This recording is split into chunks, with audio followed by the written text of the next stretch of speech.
I was living in Ghana, attending high school over there, and came down to Ivory Coast, specifically Danane, Ivory Coast, to visit my family. This is back in 1996. My brother was also in Ivory Coast at that time. He had a girlfriend who happened to be friends with Twali. We met, we got to know each other, and I really liked her, really, and also from what other people have been talking about her, that she's a very nice person, she's not like the typical girl, and that got me more and more interested. The more I heard, the more, I got interested.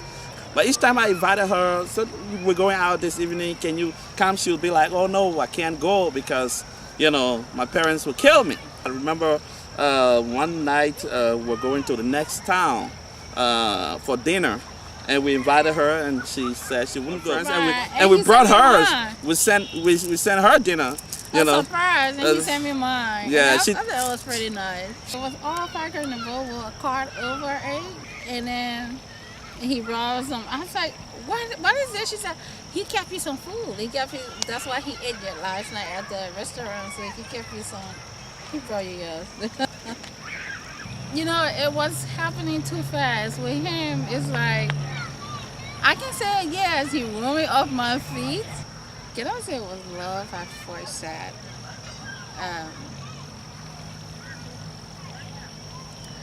Yes, it was love at first sight. And that's how it started. And then it was time for me to leave. Now, mind you, this is Ivory Coast. There's no efficient mail system.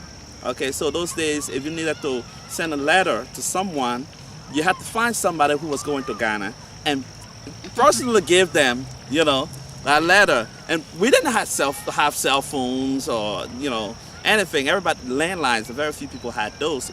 I sent letters to her, and she said she sent letters to me, but we never received any letters from each other. And that was it. 1996, after we met, that was it. I always had him in my mind, and I keep remembering, from the first day when he met, the card she sent me and the words she said. I captured it. I said, I already captured his heart, and when something is right, you kind of feel it, and he was always on my mind. Fast forward 4 years later to 2000, I opened my email one day and I see an email from this person called Twali.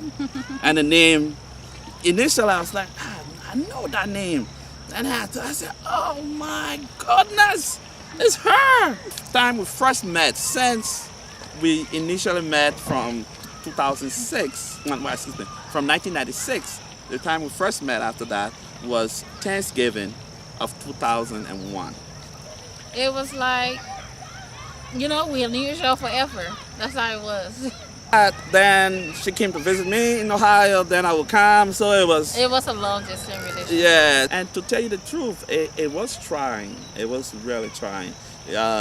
She is a strong woman, to tell you the truth.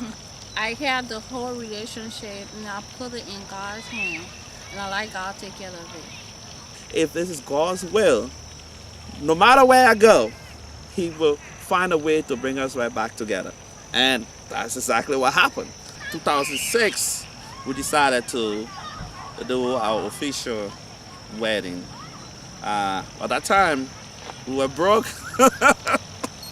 So we decided to just go with a simple ceremony at the courthouse. That was our initial one. So what we're doing right now is renewal of our wedding vows, to actually do it formally, so that our friends and family can be celebrate with us. Can celebrate with us. Yeah.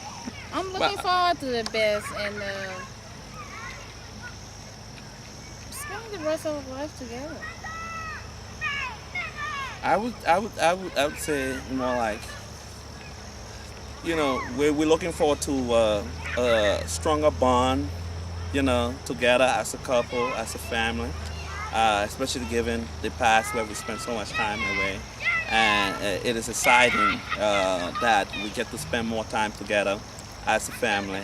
And particularly, she doesn't like to hear this. I can't wait for the kids to grow older. Okay, so that we have some peace in the house. Nah, but really,